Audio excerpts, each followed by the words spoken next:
મનને કહેવું જોઈએ, રાધે શ્યામ કહો મન બડી દેર થઈ. કેટલા વર્ષો વયા ગયા અને નિરાંતે હરીને બેસીને કેદી યાદ કર્યો.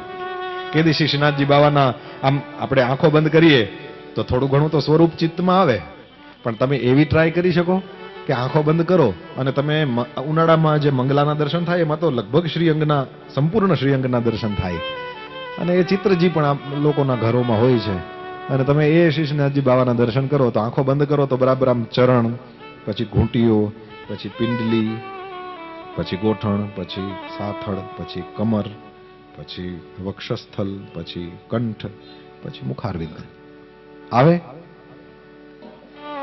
આવે ને?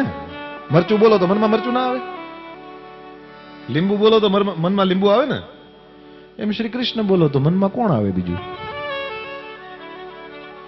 પણ આપણી તકલીફ એ છે કે આપણે દાનતના જ ખોટા છીએ. આપણે દાનત જ, બાકી માણસ ધારે તો શું નથી કરતો, મંગળ ઉપર મોકલું સમાચાર આપણે મોકલ્યું ને હમણાં, તો પછી પછાત કઈને વગો હોય, બાકી આના જેવી કન્ટ્રી ન થાય દુનિયામાં. ભગવાનની કૃપાથી અડધી દુનિયા ફર્યો છું, ભારત જેવું કોઈ છે નહીં, થાશે નહીં, કારણ કે અમુક જે વેલ્યુઝ છે અહીંયા એ ક્યાંય છે જ નહીં. માય મની એવું આ ઘરમાં રહેલો, આપણા દેશમાં રહેલા ઘરમાં દીકરો ન બોલે માય મની, એ તો કમાઈને આવે સીધો એની માના હાથમાં મૂકી દે, પછી એ ચલાવતી હોય ઘરનો વ્યવહાર, અથવા તો વહુરાણી ચલાવતા હોય તો એ કરે, પણ ટૂંકમાં કોઈ એક જ જણું બાપા ચલાવતા હોય તો એ, પોતે ચલાવતા હોય તો પોતે. ત્યાં વિદેશમાં જાઓ તો તમને આ શબ્દ સંભળાય, માય મની, માય રૂમ. બે જ નડે ને, એક આઈ ને બીજું માય, હું ને મારું. ખેર છોડો, એ વિષય નથી. પરબ્રહ્મ પરમાત્માએ માંડ કરીને જન્મ આપ્યો છે.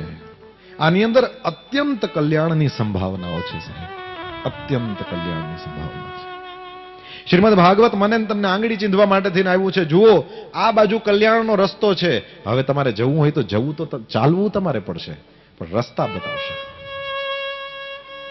નારદજીના દ્વારા આ ભાગવતની સપ્તાહ થઈ છે, એની કથા બતાવેલી છે. કહે છે પરમ કલ્યાણની સંભાવના છે. એ શું છે? કહ્યું એ તુંગભદ્રા છે. તુંગભદ્રા નામની નદીના કિનારે જે નગર છે એની અંદર જ તો ઓલો આત્મદેવ રહે છે. આ નામ પણ કેટલું સૂચક છે. કહે છે આત્મદેવ બીજો કોઈ નહીં, એ તું ને હું જ તો છે. અને કેટલું સરસ રીતે એને કોઈ સ્ત્રી પુરુષની વાત નથી કરી, કહ્યું છે આત્મદેવ, મતલબ એમાં બધા આવી ગયા. કથા પ્રસિદ્ધ છે, આપ સૌ જાણો એટલે વિસ્તાર નથી કરતો. એને ધુંધુલી નામની પત્ની છે, બાળક ન હતું, બહુ જ કોશિશ કરી પરંતુ એને બાળક થયું નહીં, અને એવે સમયે આત્મદેવ એ જંગલમાં આત્મહત્યા કરવા માટે જાય છે.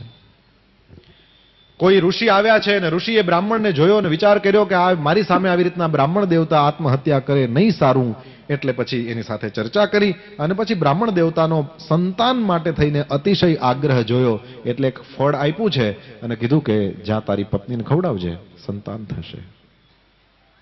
ભાગવતજીમાં લખેલું છે કે પહેલા તો એ ઋષિ મુનિએ એમ કીધું કે તારા ભાગ્યમાં 7 જન્મ સુધી બાળક નથી, અને પછી ઓલાએ થોડાક પગ પકડ્યા તો એમ કીધું કે આ તારી પત્નીના ફળ ખવડાવજે અને પછી સંતાન થશે. આ કેના જેવી વાત છે? આ સરકારી ઓફિસમાં જાય ને ઓલા સાહેબ એક તો એ નાથી જ શરૂ કરે, આ ન થાય. કેમ ન થાય સાહેબ? કીધું આમાં બીજા કાગળિયા જોઈએ. કીધું તમે કયો ને હું દેતો આવું. કીધું ન થાય, કાગળિયા ના જોઈએ તમારે. પછી ગાંધીજીના દર્શન કરે. કામ હાલ ભાઈ થઈ જશે, 4 વાગે આવજો. એવું છે? પેલા કે 7 જન્મ સુધી તારા ભાગ્યમાં બાળક નથી, અને પછી થોડાક પગ દબાયો, મહારાજ કંઈક કૃપા કરો, કંઈક આશીર્વાદ આપો. તો કે ઠીક છે, આ ફળ તારી ઘરવાળીને ખબર. એમ નથી હો. અને એમ સફરજન ખાધે છોકરા થાય? આ કથાનો મતલબ એ છે કે ઋષિએ જેના ભાગ જો ન કરે લકીર વો કરે ફકીર. કોઈ પહોંચેલો મળી જાય ને તો કંઈ ના હોય એમાંથી બધું થઈ જાય. આ સ્થાનને જુઓ ને તમે, અહીંયા શું હતું? શ્રીજી બાબા તો ક્યાં બિરાજતા હતા? વ્રજમાં. અહીંયા નહીં, બંજર જગ્યા હશે આ. કોઈ નહીં આવતું હોય. કોણ વૈષ્ણવ આવતું હતું? કોણ ઠાકોરજીના નામ બોલતું હતું? કોણ આવી રીતના ભાગવત સપ્તાહો કરતું હતું? ભાઈ નહીં, કોઈ નહીં. એ તો આપણે બધાએ દુઆ દેવાની અજબ કુંવરીને. કહે છે કોઈ સમયે વિહાર કરતા કરતા ગોસાઈજી પધાર્યા, અહીંયા વિઠ્ઠલનાથજી પધાર્યા. અજબ કુંવરીએ દર્શન કર્યા છે. એને થયું કે સાક્ષાત પૂર્ણ પુરુષોત્તમ છે, રાજકુંવરી છે, રાણી છે. એટલી બધી પ્રસન્ન થઈ છે, દોડીને ગઈ છે, ચરણમાં પડી. યોગ્ય પાત્ર હોય તો પછી આપણે ત્યાં સ્ત્રી પુરુષના કે વર્ણના ભેદ નથી જોવાતા. હેને? જોઈ લીધું કે આ લીલાનો જીવ છે, આ કોઈ સામાન્ય નથી. અને આપણી આંખો થોડી છે, ગુરુઓની આંખો જુદી હોય. દર્શન કર્યા એમણે. અજબ કુંવરી બહુ પ્રેમથી ઠાકોરજીના જાણે દર્શન કરતી હોય એવી રીતે ગુસાઈજીના દર્શન કરે છે. ગુસાઈજી પણ સમજી ગયા કે આ કોઈ જેમ તેમ નથી, તરત જ શરણે લીધા છે, કોઈને નહીં. અને અજબ કુંવરીને ગોસાઈજીએ પોતાની પાદુકાઓ આપી છે, માર્ગની બધી રીતિ સમજાવી. આવી રીતે સેવા કરજો. ઠાકોરજી દૈન્યપૂર્વક સેવા કરીએ તો પ્રસન્ન થાય. અને લાગી ગઈ લત. કહે છે 8 પ્રહર સતત ગોસાઈજીનું અંદર ચિત્ત રહેતું હતું. વિઠ્ઠલનાથજીએ જોયું કે આને બહુ જ પ્રેમ છે, એટલે પછી વારે વારે પધારે છે. અને એમાં એક વખત પધાર્યા અને કેવલ દર્શન કરવા માત્રથી કહે છે અજબ કુંવરી મૂર્છિત થઈ ગયા. ગોસાઈજીએ જોયું આ તો બહુ કહેવાય, મૂર્છિત થઈ જાય ને પછી લીલામાં પધારે તો પછી આગળનું કેમ થાય બધું. કૃપા કરી છે એમણે. અને શું હવે જો આ બધી વસ્તુ લખેલી ન હોય, શું કર્યું એ લખેલું ના હોય, પણ શું થયું એ લખેલું હોય. આ 252ની વાર્તા છે, એમાં અજબ કુંવરીનું નામ છે. ગોસાઈજીના જ બધા સેવકોની વાર્તા છે ને 252, તો બધા જ ગોસાઈજીના સેવકો એમાં આ છે. અને એમાં સ્પષ્ટ લખેલું છે કે એવી રીતે સેવા કરવા લાગ્યા કે સાક્ષાત શ્રીનાથજી એની પાસે દરરોજ આવે છે અને ચોપાટ ખેલે છે. બોલો,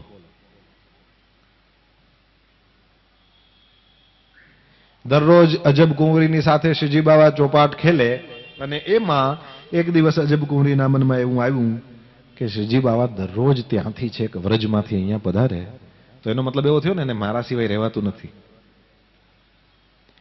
તો અહીંયા જ બિરાજે તો શું વાંધો. અચ્છા, આપને કદાચ ખ્યાલ હોય જ, આ વૈષ્ણવને તો ખ્યાલ ન હોય એવું ન બને. આ અજબ કુંવરી મેવાડ છે ને, મેવાડમાં બીજું એક મોટું નામ કયું? મીરા. જેના વિના આ બંજર ભૂમિ ગણાતી હોય, પણ મીરા નામ આવ્યું એનાથી આ રસથી સિંચિત એવી ભૂમિ છે. આ લોકો આની આ ભૂમિને માથે લગાડવી પડે એવી ભૂમિ છે.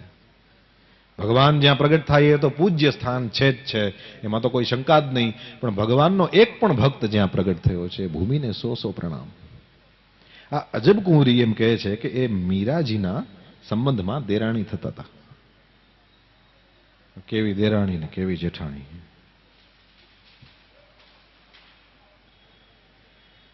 કહે છે એમના મનમાં એવી વાત આવી કે ભાઈ ઠાકોરજી અહીંયા જ પધારે તો, હંમેશને માટે અહીંયા બિરાજે તો. અને એમાં દરરોજ ચોપાટ ખેલે, એમાં એક દિવસ શ્રીનાથજી પ્રસન્ન થયા છે અને અજબ કુંવરીને કહે છે કંઈક માંગ. અજબ કુંવરીએ સામે જોયું. શ્રીજી બાબા આજ્ઞા કરે છે તને જે જોઈતું હોય એ માંગ. હવે સામે દેવાવાળો જેના 1000 હાથ છે અને અહીંયા લેવાવાળો જેના 2 જ હાથ છે. પરંતુ માંગવા સમયે ચૂક ન કરી ધીમેકથી પોતાના હૃદયની વાત હતી એ નિવેદન કરી દીધી. પ્રભુ, મારી એવી ઈચ્છા છે આપ હંમેશ માટે અહીંયા બિરાજો. અને આપણા જેવું તો કંઈ ઠાલું વચન તો હતું નહીં. ઠાકોરજી એમ કે માંગ, પછી તો એ બંધાઈ જાય. ઠાકોરજીએ વિચાર્યું કે હવે તો ના તો પડાય નહીં, શું કરવાનું. એટલે પછી એમણે સ્પષ્ટ વાત કરી, જ્યાં સુધી ગુસાઈજી બિરાજે છે, જ્યાં સુધી ગુસાઈજીના 7 લાલ ભૂતલ ઉપર બિરાજે છે અને મારી સેવા ત્યાં ગિરિરાજજી ઉપર ચાલુ છે, ત્યાં સુધી મારાથી ન અવાય. પરંતુ જ્યારે એ પછી લીલામાં પ્રવેશ કરશે એ પછી હું તારી સાથે, તારી પાસે હંમેશા રહીશ. અને એ વચન શ્રીજી બાવાએ પાડ્યું છે. બાકી તો આ બધી ખોટી વાતો છે. ખોટી એટલે કે લીલા છે, બીજું શું. મોગલોની બીક લાગીને એવું છે ને, પછી છકડામાં પધરાવ્યા અને પછી મોગલોની બીક લાગે. જેને મોગલોને બનાવ્યા છે કે નહીં? એ બધી લીલા. પણ અસલની વાત એ છે, હવે એમ તો ના કહેવાય કે મેં અજબ કુંવરીને વરદાન આપી દીધું છે એટલે હું જઈશ, પણ આવું કંઈક લીલા કરે અને પછી બધું સરખું ગોઠવાઈ જાય. જેમ સુભદ્રાનું હરણ કરાવ્યું અર્જુન પાસે, કેવી રીતે કરાવ્યું? અર્જુન સંન્યાસી બનીને દ્વારકા ગયું અને પછી દ્વારકામાં કોઈ બીમાર તો પડે નહીં, કારણ કે ઠાકોરજી પોતે બિરાજે ને, એમ બીમાર કોણ પડે? એટલે પછી આ બધું કરવું હતું. એટલે ઠાકોરજીએ સામે ચાલીને અમુક જણાને શરદી થઈને, ખાવા પીવામાં ધ્યાન રાખજો, અમુક જણાને તાવ આવ્યા, બધું થયું અને ગામમાં વાત ફેલાણી કે કોક સ્વામીજી આવ્યા છે અને આમ ભસ્મ દિયે આટલું જ કરતાની સાથે તો બધા રોગ દૂર થઈ જાય. લોકો દોડી દોડીને જવા માંડ્યા, અર્જુને દેવા માંડ્યા ભસ્મ અને લોકોના દર્દ દૂર થવા માંડ્યા. વાત ઉડતી ઉડતી ગઈ દાઉજી પાસે અને બલરામજીએ જોયું કે કોક આવ્યું છે બહારથી, તો જવું જોઈએ. દાઉજી ત્યાં જાય છે અને ઠાકોરજીની જ લીલા, પણ દાઉજીને ખબર નહીં. અને જેવા દર્શન કર્યા અર્જુનના, કીધું મહારાજ પ્રણામ. અર્જુનને એકવાર તો ડર લાગ્યો, કારણ કે દાઉજી અને એમ કે છે પ્રણામ. પણ અર્જુને વિચાર કર્યો કે હવે નાટક કરવું તો અધૂરું શું કરવું, આશીર્વાદ. કીધું મહારાજ અમારા ગ્રહસ્થોના ઘર પાવન કરો, અમારે ત્યાં જમવા આવો. કીધું મેરા નિયમ હૈ. કીધું એક તો બાવા થાય હિન્દી જ બોલે લે. મેરા નિયમ હૈ. કીધું ક્યા નિયમ હૈ? કીધું કોઈ કુંવાર કા રસોઈ કરે તો જ હું જમું છું. લે દાઉજી કીધું ચિંતા ના કરો મહારાજ, મારી બેન છે કુંવારી છે સુભદ્રા, રસોઈ કરશે ને તમને જમાડશે. કીધું સારું. અને અર્જુન તો આવ્યા ભાઈ બધું લઈને, ચીપીઓ ને ત્રિશુલ ને. ઠાકોરજી જોયો અર્જુનને, બરાબર છે, રસોઈ કરે છે સુભદ્રા ને પછી જમાડે. તો દાઉજી બેઠા પીરસવા. દાઉજીને જોઈને અર્જુન કે તુમ યહાં ક્યાં કર રહે હો? કે હું તમને પીરસું ને. કે હું જમું ત્યાં કોઈ ન જોઈએ, મૂળ તો સુભદ્રાનું હરણ કરવાનું. દાઉજી બેઠા હોય તો થાય? હું એકાંતમાં ભોજન કરું છું. દાઉજી કીધું સારું. અને બસ પછી જે થવાનું હતું એ થયું, બીજું હું. હકીકતમાં ઠાકોરજીને લીલા. હવે દાઉજીને દુર્યોધન જરા વાલો, કારણ કે દાઉજીની પાસેથી દુર્યોધન ગદાયુદ્ધ શીખ્યો હતો. શિષ્ય છે, ચેલો છે. ચેલો હોય એટલે કયા ગુરુને વાલો ન હોય? અને બેન તો પોતાની એક જ છે ને સુભદ્રા, બીજી તો કોઈ બેન છે નહીં. એટલે વિચાર કરેલો દાઉજીએ કે આ બહેનને મારે મારા ચેલાની હારે પરણાવી છે. ઠાકોરજીને ખબર પડી ગઈ અંતર્યામી છે. ઠાકોરજી વિચાર કર્યો કે સારું, તમે સંકલ્પ કરો, હું સિદ્ધ કરી દઉં. મારો સંકલ્પ હું સિદ્ધ કરી દઉં એટલે પછી કઈ ચિંતા જ ન રહે. અને જ્યાં ખબર પડી કે ઓલા સ્વામીજી આવ્યા હતા એ તો આપણી બેનનું હરણ કરીને લઈ ગયા, અને અરે આવા પાખંડીઓ છે ને આમ ને તેમને, દાઉજી ખીજાણા. એને તો હળમુસળ લીધા અને કૃષ્ણ ભગવાને કીધું ઉભા રહ્યો, હું ભેગો આવું, આપણે મારીએ બાવાને. અને એમાં અર્જુને તો પછી રથ ભગાડ્યો. સુભદ્રાએ થોડાક આગળ ગયા પછી અર્જુનજીને કીધું કે મને ઘોડા હલાવતા સરસ આવડે છો, તમે યુદ્ધ કરો અને હું ઘોડા ચલાવું. તે અર્જુને કીધું ફાઇન કરો. અને એમાં કૃષ્ણ ભગવાન ને દાઉજી રથ લઈને પાછળ ગયા ને એ તો કઈ એનો રથ તો. પણ દાઉજી જોઈને કૃષ્ણને કે કૃષ્ણ આ મારી આંખો બરાબર જોવે છે કે કઈ ગડબડ છે? કૃષ્ણ ભગવાને કીધું શું જોવે છે તમારી આંખો? કીધું આ ઓલા મહારાજ આપણી બેનનું હરણ કરીને નથી લઈ જતા, આપણી બેન મહારાજનું હરણ કરીને લઈ જાય છે, કારણ કે રથ તો એ ચલાવે છે. કૃષ્ણ ભગવાને કીધું એમ જ છે. દાઉજીએ તરત જ રથ ઉભો રાખ્યો. સાચું બોલ, શું છે? બસ પછી બધું પકડાઈ ગયા, પછી તો કઈ સવાલ નથી. ઠાકોરજીએ તરત જ શંખ વગાડ્યો, અર્જુનને કીધું યુદ્ધ પૂરું થઈ ગયું, આવી જાઓ પાછા. હવે દાઉજી ઉભા છે ને અર્જુનને આવવાનું છે. કલ્પના કરો અર્જુનની શું દશા હશે. ને જેવા અર્જુનજી આવ્યા ને એટલે દાઉજી કે મહારાજ શ્રી પ્રણામ, બોલ આશીર્વાદ. એમ કીધું એ તો અમે લીલા કરી હતી. કૃષ્ણ ભગવાનની સામે દાઉજીએ જોયું, કેમ આવું કર્યું? તમે તમારા ચેલા દુર્યોધનની હારે મારી બેન પરણાવો એ થોડું ચાલે. મારે તો અર્જુન. સુભદ્રા કોણ છે? સુભદ્રા ભક્તિ છે, અને ભક્તિ દુર્યોધનને ન મળે. ભદ્રા કલ્યાણ કરનારી ભક્તિ એ દુર્યોધનને ન મળે. એ કોને મળે? કહે છે અર્જુનને મળે. અર્જુનને શું કામ મળે? કહે છે આ અર્જુન શબ્દ છે ને એ રુજુ શબ્દ ઉપરથી બન્યો છે, અને સંસ્કૃત ભાષામાં રુજુ એટલે કોમળ. જેનું દિલ કોમળ છે એને ભક્તિ પ્રાપ્ત થાય. કઠોર હૃદયવાળાના દિલમાં ભક્તિ એટલે કે પ્રેમ હોતા નથી. પ્રેમ તો કોઈનું દિલ જેનું પોચું છે એના પાસે જાય. તો ઠાકોરજીને જે લીલા કરવી હોય એના માટે ગમે તેવું સરસનું નાટક એ ગોઠવી કાઢે. એટલે મોગલોથી ભાગ્યા એ તો નાટક છે. મોગલોથી ઠાકોરજીને ક્યાંય ભાગવાની શું જરૂર ભાઈ? જે અખિલ ભુવન નાયક છે, જે કરતુમ અકર્તુમ અન્યથા કરતુમ સમર્થ છે, એને ક્યાંય ભાગીને જવાની જરૂર જ નથી. હવે કાલે જ્યારે સવારમાં દર્શન કરવા જે જાય કોઈ જાય તો, અથવા જ્યારે જાય, કારણ કે સવારના બધાયથી ન ઉઠાય, એટલે જ્યારે જાઓ ત્યારે દર્શન કરો ત્યારે અજબ કુંવરીને યાદ કરજો. દુઆ એને છે, આપણે તો થેન્ક યુ એનું કરવાનું, કારણ કે એના કારણે નહીતર જવું પડે છેટ વ્રજ સુધી. અહીંયા ઓરા આવ્યા છે ને, એટલે કે પાસે આવ્યા છે ને, એનું કારણ આ વૈષ્ણવ છે. અને ઠાકોરજીનો નિયમ છે વૈષ્ણવોના હાથે તો વેચાઈ જાય, હે ને? એનો મનોરથ પરિપૂર્ણ. અને એટલા માટે આ જે મંદિર આપ જુઓ છો એ કોઈ શિખરબંધ વ્યવસ્થિત હવેલી હોય એવું નથી. એનું કારણ જ એ છે કે આ હવેલી છે જ નહીં, એ તો એનું ખુદનું ઘર હતું, અજબ કુંવરીનો મહેલ હતો આ.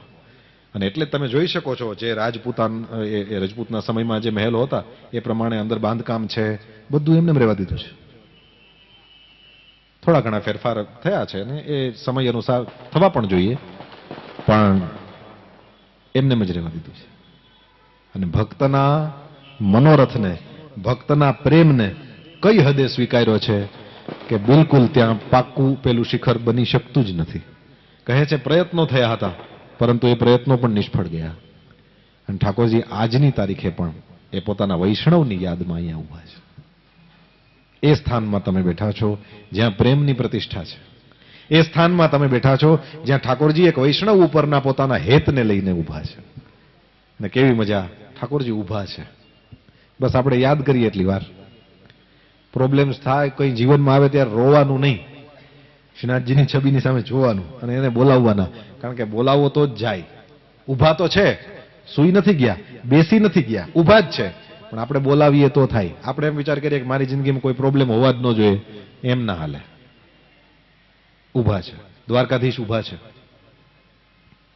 બધી જ જગ્યાએ જઈને જગન્નાથજી ઊભા છે, શ્રીનાથજી બાબા ઊભા છે.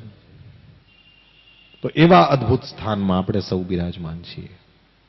તો હું આપને એ વાત કરતો હતો કે ઓલું ફળ આપ્યું ને એ બીજું કંઈ નથી, એ પ્રેમ હતો. એના જન્મ, એના ભાગ્યમાં 7 જન્મ સુધી બાળક નથી. એનો અર્થ એમ ન સમજવાનો કે હવે પછી થોડાક પગ પકડ્યા એટલે કે હવે તને બાળક થશે. ના, એમ નથી. હકીકતમાં એણે ઠાકોરજીને પ્રાર્થના કરી છે, પ્રભુ હું જે કંઈ દરરોજ તારા નામની માળા ફેરવું છું ને એનું કાંઈ પણ પુણ્ય તારે ત્યાં જો જમા થયું હોય અને એનું મને કંઈ ફળ તારે આપવું હોય તો હું આ બ્રાહ્મણને આશીર્વાદ આપું છું, આના ઘરે બાળક થાય. આ વસ્તુ છે. અને તમે સ્વીકારો કે નહીં કે આશીર્વાદ તો લાગે, કોઈની બદદુઆ પણ લાગે અને કોઈની દુઆ પણ કામ કરે. જો ન કરે લકીર વો કરે ફકીર. કોઈ પહોંચેલો મળી જાય તો કામ થાય. આત્મદેવને ત્યાં બાળકનો જન્મ, પછી તો ઘરમાં 2 છોકરા છે પણ આત્મદેવનો એકય નહીં. શું થયું હતું? કહે છે ફળ આત્મદેવે ધુંધુલીને આપ્યું, ધુંધુલીએ ખાધું નહીં, ગાયને ખવડાવી દીધું. અને આત્મદેવે પૂછ્યું કે ફળ ખાઈ લીધું? તો કે ખાઈ લીધું. પછી તો કે આત્મદેવને છેતર્યો, પેટે ઓશિકા બાંધ્યા અને 9 મહિના સુધી છેતર્યો છે.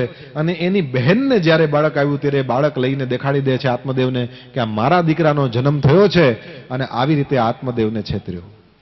સાધુ સંતો સમજાવે છે આ ધુંધુલી બીજી કોઈ નથી, આ ધુંધુલી મારીને તમારી બુદ્ધિ છે. અને આત્મદેવ બીજો કોઈ નથી, એ આપણો આત્મા છે. આત્માને બુદ્ધિ છેતરે છે. થોડું ઘણું આડું અવડું કરવું જ પડે, નહીતર 2 પાંદડે ન થવાય. આ ધુંધુલી આત્મદેવને છેતરે છે. આખું ગામ ખોટું બોલીને ધંધો કરે છે, આપણે કરીએ એમાં શું નવી નવાઈ, એમાં કંઈ ના થઈ જાય. આ ધુંધુલી આત્મદેવને છેતરે છે. થોડું ઘણું ખોટું બોલવું પડે તો ખોટું બોલાય, એમાં કંઈ વાંધો નહીં, પણ એની એ જગ્યાએ એની દીકરીનો સંબંધ થાય છે તોડાવો અને આપણી દીકરીનો સંબંધ ગોઠવી દો. આ ધુંધુલી આત્મદેવને છેતરે છે. દૂધ ફાટી જાય પછી બરફી બનીને ઠાકોરજીને ધરાવી આ ધૂંધુલી આત્મદેવને કઈ કામનું નહીં. ઈ ઠાકોરજીને હવે તો થોડોક જમાનો હારો આવ્યો છે, બાકી તો પેલા ઘરમાં ગોતી ગોતીને જે દશિયા ન હાલે, જે પાવલી ન હાલે, જે આઠાના ન હાલે, ઈ પેલા ગલઢા બાપા ઘરમાં બેઠા ને કે મને આપી દે, હું મંદિરે જઈશ ને. ભગવાનનો નિયમ છે, એક આપે એને 1000 આપે. તમે એક ખોટું દસ્યું આપો તો ભગવાન 1000 ખોટા દસ્યું આપે. નિયમ છે, કોઈનો ભાર ન રાખે મુરારી, વાલો વ્યાજ સહિત આપે ગિરધારી. તો એ તો બેયમાં લાગુ પડે ને. પ્રેમ કરો તોય વાલો વ્યાજ સહિત આપે ગિરધારી, અને ચાલાકી કરો તો આની સામે ચાલાકી કરાય કોઈ દી? જેણે જેણે ચાલાકી કરીને એના આમાં વર્ણન આવશે. આપણે 7 દિવસ એની વાત કરવાના. જેણે આને પ્રેમ કર્યો એની શું સ્થિતિ થઈ એની વાત પણ છે, અને જેણે આની સામે ચાલાકી કરી એની સ્થિતિ શું થઈ એની વાતો પણ આમાં છે જ. ભગવાનનો નિયમ છે, એકના અનેક કરીને આપે પાછા. તો આ ધુંધુલી આત્મદેવને છેતર્યા જ કરે છે સતત. એમાં કઈ વાંધો નહીં, કોણ જોવે છે? અને 11 ને દી અપવાસ બપવાસ કરવાથી કઈ થાય નહીં, ખાઈ લેવાય. આ ધુંધુલી આત્મદેવને છેતરે છે. કથામાં તો મહારાજ કીએ એને વાંચવાનું આવે એટલે વાંચે, આપણે હુઈ જવાય એસી ચાલુ કરીને. આ ધુંધુલી આત્મદેવને છેતરે છે. દર્શનમાં પુગાય તો બહુ સારું, ન પહોંચાય તો કઈ એમાં કઈ ચિંતા ના કરવાની, નાય પુગાય એવું કઈ થોડું છે. ધુંધુલી આત્મદેવને છેતરે છે. હવે બસ ને, ઘણા ઉદાહરણ આપ્યા મેં.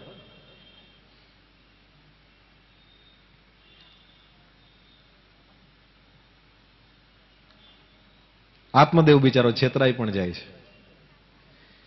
એને એમ થયું મારે ત્યાં સંતાન થયું ને, એને તો આખા ઘરને શણગાર્યું, આ ને તે ને, વાજા વગાડવા માંડ્યો, દાન દેવા માંડ્યો. કહે છે ઓલી ગાયને ફળ ખવડાવી દીધું હતું ને, સંતનો પ્રસાદ કોઈની નિષ્ફળ તો જાય નહીં. 3 મહિના થયા પછી ગાયના પેટે પણ માણસના જેવું શરીર ધરાવતો બાળકનો જન્મ થયો. પદ્મપુરાણનું આ મહાત્મ્ય છે. પદ્મપુરાણમાં ભગવાન વેદવ્યાસે લખ્યું છે, કાન ગાય જેવા હતા. સંસ્કૃત ભાષામાં ગાયને કહેવાય ગો, કાનને કહેવાય કર્ણ, એટલે એ છોકરાનું નામ રાખ્યું ગોકર્ણ. અને આ જે ખરીદેલો છોકરો હતો, ખરીદેલો હતો ને, એની બેનને કીધું તું હું તને પૈસા આપીશ અને તું તારો દીકરો મને આપી દેજે. અને ઓલીને 6-7 છોકરા, એટલે એક દઈ દીધો, એના બદલામાં પૈસા લઈ લીધા. ખરીદેલો છોકરો છે, એનું નામ રાખ્યું છે ધુંધુકારી. હવે આ ભાઈ આપણી વાર્તાનો હીરો છે, એટલે આ શું કરે છે એ જોજો તમે. ધુંધુકારીએ આપણે જેની કલ્પના પણ ન કરી શકીએ એવા પાપ કર્યા. કલ્પના પણ ન કરી શકીએ એવા પાપ એટલે કયું? મળદાના હાથે ખાતો. આપ કલ્પના કરી શકો છો આ પાપની? ડેડ બોડી પડી હોય એના હાથે કોઈ આમ કોળીઓ ભરાવીને ખાઈ શકે? કલ્પના પણ ન થાય ને. પછી કહે છે આડોશ પાડોશમાં નાના નાના બાળકો રમતા હોય, એને એની માને પૂછે કે હું આને રમાડવા લઈ જાઉં, તો બધી માયું રાજી થાય ને કે સારું હાચવ, એટલી વાર હું ઘરના કામ કરી લઉં. ધુંધુકારી લઈ જતો અને ગામની બહાર જે કૂવો છે જેની અંદર પાણી નથી, એવા કૂવામાં આ નાના નાના રમાડવા જેવડા બાળકોને ફેંકી દે. છોકરા અંદર પડે, મરે. બાલ હત્યા કરતો હતો. આપ આવા પાપની કલ્પના કરી શકો છો? કઈ બાકી નહીં. બ્રાહ્મણ તરીકે ખાલી જન્મ લીધો એટલું જ, બાકી કોઈ લક્ષણ નહીં. બ્રાહ્મણ બનીને બગડ્યો. ભગવાનને ત્યાં નિયમ છે, જેને જેટલા ઉચ્ચ વર્ણમાં રાખ્યા હોય એને પોતાની જ્ઞાત જાતનું ખાલી અભિમાન નથી કરવાનું, એને એ પ્રકારે કર્મ કરવાના છે. જો પછી આમ જ્ઞાતિ એ બ્રાહ્મણ છે ને આ છે ને તે છે, અને પછી કર્મમાં જોઉં તો કોઈ શુદ્રથી પણ નીચ પ્રકારના કર્મ કરતા હોય, તો આ ધુંધુકારી બ્રાહ્મણ છે લ્યો. અને શબરી ભીલડી હતી. વિદુરજી શુદ્ર છે. નાત જાત હરિના દેશમાં છે નહીં. જો હોય તો આ શબરીના એઠા બોર ન ખાઈ સાહેબ.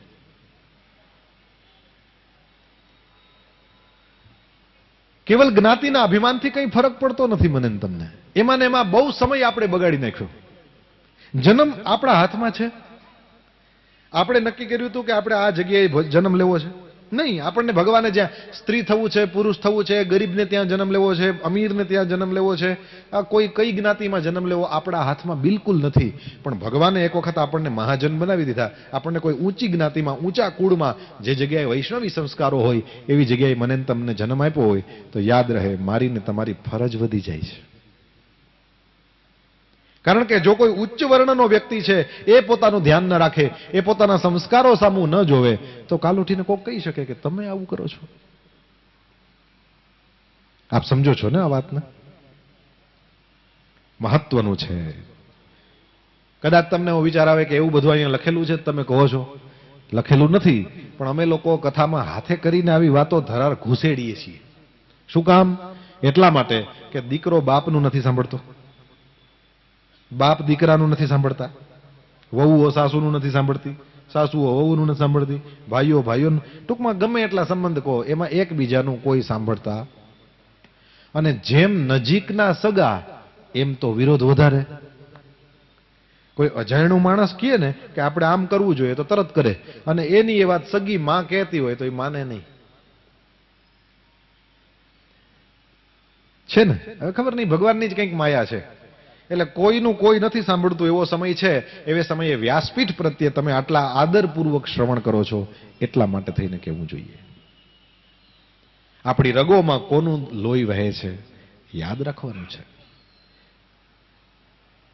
એ પ્રકારે આપણે કર્મ કરવાના છે. આ ભાઈ બ્રાહ્મણ હતો, પણ આના કર્મ જુઓ તમે. અને કર્મ કોઈને છોડતા નથી. કરેલા કર્મ એ હું હોય કે તમે હોય, આપણે ભોગવવા જ પડે. ભગવાનના બાપને ભોગવવો પડે. આપણે એવું લાગે ને મર્યાદા બહારની ભાષા છે, ભગવાનના બાપને ભોગવવો પડે. એવું નથી. ભગવાનના પિતાજીને એમ બોલું તો એ વાત તો એ જ છે ને. ભગવાનના પિતાજી કોણ છે? દશરથ. શ્રવણ કુમારને મારી નાખ્યો હતો. કથા જાણો કે ન જાણો? શ્રવણ કુમાર પોતાના આંધળા માતા પિતા માટે પાણી ભરતો હતો, અને દશરથ રાજાએ શબ્દવેથી બાણ છોડ્યું છે. શ્રવણ કુમાર ગુજરી ગયો અને ત્યાં જાય છે. દશરથ રાજાએ જોયું કે મારાથી કોઈ વ્યક્તિનો અપરાધ થયો, મારા આ શબ્દવેથી બાણથી આ ગુજરી ગયો છે. પાણીનું પાત્ર લઈને એના આંધળા મા બાપને પાવા જાય છે, અને એવે સમયે કંઈ બોલતા નથી. એટલે આંધળા મા બાપ કહે છે, શ્રવણ બેટા કેમ કંઈ બોલતો નથી? અમને બહુ તરસ લાગી છે, તું નજીક આવ, જલ્દી અમને પાણી પા. પાણી પાય છે, પરંતુ પગનો અવાજ એવો લાગ્યો કે આ દીકરાનો નથી. કારણ કે દશરથ એક રાજા છે, પગમાં મોજડી પહેરી હોય, અને ઓલો શ્રવણ તો એક સામાન્ય દીકરો છે, ખભે કાવડ નાખીને પોતાના માતા પિતાના તીર્થોની યાત્રા કરાવતો હતો. પગનો અવાજ જુદો લાગ્યો. તરત જ મા બાપ પૂછે છે, કોણ છે? કીધું તમે પાણી પી લ્યો એટલે હું તમને બરાબર વાત કરું. કીધું પાણી ત્યાં સુધી નહીં પીએ જ્યાં સુધી બરાબર વાત નહીં કરે. અને એવે સમયે દશરથ રાજા, સત્ય બોલનારા, પ્રાણ જાય બર બચન ન જાય એ વ્યક્તિ, અને પોતે સ્પષ્ટ બોલ્યા, મહારાજ મારી ભૂલ થઈ, મેં શબ્દવેધી બાણ છોડ્યું છે, અને મારાથી તમારા દીકરાનો વધ થઈ ગયો છે. શાપ આપ્યો છે. જેવી રીતના અમે અમારા દીકરાના વિરહની અંદર આવી રીતે શરીર ત્યાગીને જઈએ છીએ, તું જે કોઈ હોય રાજા, અમે તને શાપ આપીએ છીએ, તું પણ તારા પુત્રોના વિરહમાં મરીશ. જોકે એક બીજી વાત એ છે, દશરથ રાજાના લગ્ન થઈ ગયા, બહુ ઝાઝા વર્ષ વીતી ગયા હતા, અને ખોડાના ખૂંદનાર કોઈ હતા નહીં. એટલે આ શ્રાપ સાંભળ્યો ને ત્યારે એક રીતે દશરથ રાજા રાજી થયા હતા કે આ શ્રાપ આપે છે કે સંતાનના વિરહમાં મરવાનું છે. ઇટ મીન્સ મારે ત્યાં સંતાન તો થશે. હવે આ દશરથ રાજા કોણ છે? ભગવાનના એ પિતાજી છે ને. કર્મ એણે પણ ભોગવવું પડ્યું. જ્યારે એમનું શરીર છૂટે છે, આપ સૌ કથાથી પરિચિત છો, બાજુમાં ન રામ છે, દીકરા તો 4, પણ દશરથની પાસે ન રામ છે, ન લક્ષ્મણ છે, ન ભરત છે, ન શત્રુઘ્ન છે. ક્યાં હતા? રામ અને લક્ષ્મણ બંને જણા વનમાં હતા, અને ભરત અને શત્રુઘ્ન ક્યાં હતા? ખ્યાલ છે કે નહીં? એના મોસાળમાં ગયા હતા. વાહ! કોઈ હાજર નહીં. ત્રણેય રાણીઓ છે મહેલમાં, દશરથ રાજા છે, પણ 4 માંથી એકેય દીકરો બાજુમાં નથી. તાપસ અંધ સાપ સુધિયાઈ. જ્યારે દશરથજીનું મરણ લખે છે ગોસ્વામી તુલસીદાસ, એવે સમયે એમણે સ્પષ્ટ લખ્યું છે કે એ આંધળા તપસ્વીઓએ જે શ્રાપ આપ્યો તો એ યાદ આવ્યો.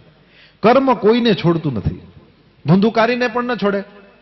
ધુંધુકારી મર્યો, વેશ્યાઓએ મારી નાખ્યો, પ્રેત થયો છે. પછી તો સમયસર ગોકર્ણજી ફરીથી પોતાના ગામમાં આવે છે, અને એમણે તીર્થયાત્રા કરતા કરતા સાંભળ્યું હતું કે તારા ભાઈને વેશ્યાઓએ મારી નાખ્યો છે, એટલે એણે ગયામાં જઈને શ્રાદ્ધ કર્યું છે. પણ જેવા પોતાના ગામમાં આવ્યા તરત જ ધુંધુકારી ત્યાં આવ્યો છે, અને અલગ અલગ પ્રકારના રૂપ બતાવવા લાગ્યો. ગોકર્ણ સમજી ગયા કોઈ અવગતિયો જીવ છે. ગોકર્ણે જલ છાંટ્યું અને પછી પૂછ્યું કોણ છે? ત્યારે કીધું કે હું તમારો જ ભાઈ છું. ગોકર્ણે કીધું કે બને નહીં. ધુંધુકારીએ કીધું કેમ ન બને? કીધું તારા માટે થઈને ગયાજીમાં જઈને મેં વિધિવત શ્રાદ્ધ કર્યું છે. ગયામાં જેનું શ્રાદ્ધ થાય એની મુક્તિમાં કોઈ શંકા નહીં, અને તારી મુક્તિ હજી નથી થઈ. સ્પષ્ટ બોલ્યો ધુંધુકારી, મહારાજ મારા પાપ જ એટલા છે કે ગયામાં જઈને તમે એકવાર શ્રાદ્ધ કર્યું છે, તમે 100 વખત શ્રાદ્ધ કરશો તોય હું નહીં છૂટું. બ્રાહ્મણ બનીને બગડ્યો તો ભાઈ, મેં કોઈ પાપ બાકી નથી રાખ્યું. ગોકર્ણએ કીધું ગયામાં શ્રાદ્ધ કરવાથી તારો મોક્ષ ન થાય તો શેનાથી થાય? હું ભણ્યો છું ઘણું, પણ મને પણ ખબર નથી. એક કામ કર, તું તારું જે સ્થાન હોય ત્યાં જા. હું સવારના પોરમાં બ્રાહ્મણોને પૂછીશ અને એ લોકો મને જે કરવાનું કહેશે, જ્યાં જવાનું કહેશે, એ જે કંઈ વિધિ કરાવશે હું બધી કરીશ તારા માટે. હકીકતમાં વિચાર કરો, જો ગોકર્ણ અને ધુંધુકારી એ બંને ભાઈઓ હતા? નતા? કેવી રીતે નહોતા?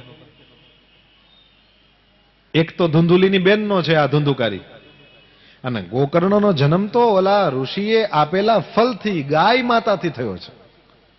એટલે આ બંને ભાઈઓ નથી. છતાં સંત એને જ કહેવાય જે ગમે એના માટે એનું દિલ દ્રવે. કહી શકતા હતા ને, તું મારો ભાઈ નથી, હું શું કામ કરું?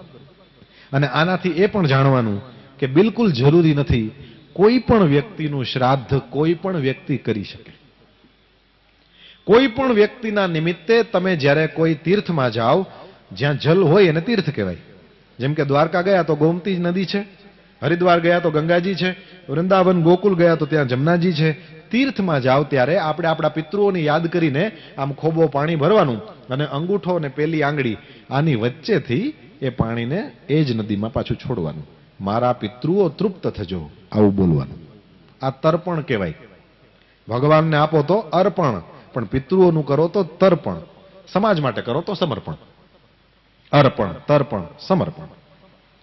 પિતૃઓનું તર્પણ થાય, અને એની અંદર આ કથા પ્રમાણ છે કે જરાય જરૂરી નથી, તમારા સંબંધમાં કોઈ થતું હોય એ જરૂરી નથી. તમને જેના માટે સ્નેહ છે તમે એનું નામ લઈને તર્પણ કરી શકો. હરિદ્વાર ગયા છો, તમને ખબર છે તમારો કોઈ મિત્ર ગુજરી ગયો છે, હવે એ મુસ્લિમ હતો, બીજો કોઈ ધર્મનો હતો, જૈન હતા, જે કોઈ બીજા કોઈ હતા, અને એના ધર્મની અંદર આ તર્પણની વિધિ નથી થતી, એના છોકરાએ એના માટે પાણી નહીં આપ્યું હોય, તમને કદાચ મન થાય તમે પ્રેમથી, પણ તર્પણનો નિયમ છે 3 વાર કરાય. એક ખોબો ભર્યો, પાણી છોડ્યું, બીજો ખોબો ભર્યો, પાણી છોડ્યું, ત્રીજો, 3 વખત થાય. તમે કોઈના પણ માટે આ કરી શકો છો. શુભકામના બધા માટે વ્યક્ત થઈ શકે. કોઈ મુક્ત થાય એવી શ્રેષ્ઠ ભાવના આપણે કોઈના માટે પણ વ્યક્ત કરી શકીએ છીએ. અરે લોકોને પશુઓની પાછળ આવું કરતા જોયા છે ભાઈ. મારે ત્યાં એક ગાય હતી, ભગવાનના ધામમાં ગઈ, એ ગાયનો જીવ જ્યાં હોય એ તર્પણ થાય, આવું હોય છે. ગોકર્ણ ના પાડી શકતા હતા પણ ના પાડી નહીં. બીજે દિવસે સવારના બ્રાહ્મણોની પાસે ગયા, ચરણમાં વંદના કરી, કહ્યું ભાઈ માને, બ્રાહ્મણોને કહે છે, હે ગુરુદેવ, રાત્રિના સમયે મારો ભાઈ ધુંધુકારી મારી પાસે એનો આત્મા આવ્યો હતો અને મને એમ કીધું કે ભાઈ મારો મોક્ષ થયો નથી, તમે કંઈક મને મદદ કરો. બ્રાહ્મણો પોતાના પોથી પત્રા ખોલે છે, જોવે છે, પરંતુ કોઈ પણ જગ્યાએ કાંઈ પણ મળ્યું નહીં. પણ એક વૃદ્ધ બ્રાહ્મણે સલાહ આપી છે, ગોકર્ણ સૂર્યનારાયણને પૂછો. સૂર્યનારાયણ આપણા સૌની બુદ્ધિમાં પ્રકાશ કરનારા છે. એટલા માટે થઈને જે ગાયત્રી મંત્ર છે એમાં આપણે શું બોલીએ છીએ? ધિયો યો નઃ પ્રચોદયાત. ધિયો એટલે અમારી બધાની બુદ્ધિ, યો એટલે જે, નઃ એટલે અમારા બધાની, પ્રચોદયાત એટલે કે પ્રેરણા આપો. અમારા બધાની બુદ્ધિને તમે શ્રેષ્ઠ માર્ગ ઉપર જવાની પ્રેરણા આપો. સૂર્યનારાયણને ગોકર્ણે પૂછ્યું, સૂર્યનારાયણે સ્પષ્ટ કીધું, શ્રીમદ ભાગવતની સપ્તાહ કરો, તમારા ભાઈની મુક્તિ થશે. સૂર્યનારાયણે કહ્યું છે જેના ગયામાં શ્રાદ્ધ કરવાથી પણ જેનો મોક્ષ ન થાય, મતલબ આટલા બધા પાપ કર્યા હોય અને ગયામાં શ્રાદ્ધ કરવાથી પણ ન તરે, એને ભાગવતની સપ્તાહ સંભળાવો, ભાગવતની કથાથી એ છૂટી જાય. કેવડું મોટું પ્રમાણ છે. કારણ કે કોઈ પૂછી શકે ને કે આ બધું શું કામ કરો છો? અને એ તો ખબર હોવી જોઈએ આપણને. એવું ના હાલે કે મારા બાપાએ કર્યું હતું એટલે હું કરું ને પછી મારો દીકરો એ કરશે. કરશે ફાઇન, પણ શું કામ કરશે? સવાલ થવો જોઈએ ને. સવારના દર્શન ખોલે પછી રાત સુધી રાખતા હોય શું વાંધો? સવાલ કરવો, છોકરાઓ સવાલ પૂછજો બાપાઓને, હેરાન કરો. આ પાઘ શું કામ બાંધેલી છે, આ આખા કેમ દર્શન નથી થતા, કેમ ખાલી મુખારવિંદ થાય? છોકરાઓ હેરાન કરો. એ બાને આ લોકોને સત્સંગ થશે. અંદર શું છે, કેમ ખાલી એટલું જ દેખાય છે? અંદર શું છે પૂછો તમારી મમ્મીઓને, સાસુઓને પૂછો. ન ખબર હોય, ખબર હોય તોય પૂછો. શ્રીનાથજીના ફોટામાં ઓલો પોપટ ને બે ઋષિઓ ને અજગર ને અંત પૂછો, હેરાન કરો એને. આ શું છે? ખબર જ છે એ લોકોને, તમને કહેશે. અને એ બાને તમારી વાણી પવિત્ર થશે ને, સત્સંગ તો થશે. બીજું બધું તો આપણે કરીએ જ છીએ. થોડીક વાર સત્સંગ થાય. એવડી કેવડી બંડી છે કે આખે આખા શ્રીજી બાવા ઢકાઈ જાય છે. એટલે ઓલી સમજાવશે બંડી નથી, ગદલ છે. હે ને? છેડશો તો કંઈક સારું નીકળશે. અહીંયા આ જમવા બેઠા હો ત્યારે રૂમમાં બધા પંચાત ના કરતા. ફલાણા છોકરીને તૂટી ગયું, તારે શું છે? નાથ દ્વારામાં બેઠા છો, અહીંયા તૂટી ગયું, અહીં હાંધો ને બાપા. અને આ બાજુથી અમુક પેઢી ઢીલી પડી છે. એ મુંબઈ જઈને વિચારજો. અહીંયા તમારી પેઢી મજબૂત કરો. પેમેન્ટ લેવાના બાકી છે ફલાણો, આય શું છે? પણ અહીંયા પેમેન્ટ આપો પેલા. યાદ રાખજો, હું તો આ માળા રહી ને, મેં આનું નામ એક આધુનિક નામ રાખ્યું છે માળાનું, એટીએમ. એક તો એની ટાઈમ મની એમ છે ને, શું છે એનું ફૂલ ફોર્મ? શું છે એની ટાઈમ મની? ખોટું હશે તો ઘણાને શીખવા મળ્યું હશે. સુધારે એની ટાઈમ મની, એની ટાઈમ માલા. અને ઓલા એટીએમ મશીનમાં તમે નાખો તો પૈસા નીકળે ને, એ અહીંયા ચાલે છે આ લોકમાં. અને આમાં ફેરવો તો એવા પૈસા નીકળે જે ત્યાં ચાલશે. બેઠું મગજમાં. તો એટીએમ રાખો નાનું નાનું, 108નું, 52 પારાનું હોય એટીએમ, 28 પારાનું હોય. દાનત હોય તો મળી તો જશે. કરો, પ્રેમથી કરો. એટીએમ છે. અને આ બધું રાખવું ઘણા ન ગમે, સીધી વાત છે. તો આંગળીમાં કરો. આંગળીમાં જપ કરાય ખબર છે? જુઓ, આ ત્રીજી આંગળીનો આ વચ્ચેનો જે પર્વ છે ત્યાંથી શરૂ કરો, પછી આ એક, પછી એની નીચેનું બીજું, પછી ટચલી આંગળીમાં 3, 1 2 3 4 5, પછી આ ત્રીજી આંગળીનું પેલું 6, બીજી આંગળીનું પેલું 7, પછી નીચે ઉતરો 8 9, પેલી આંગળીનું નીચેનું 10. 10 થઈ ગયા? એ 10 થાય એટલે અહીંયા એક વખત ગણી લો, એવા 10.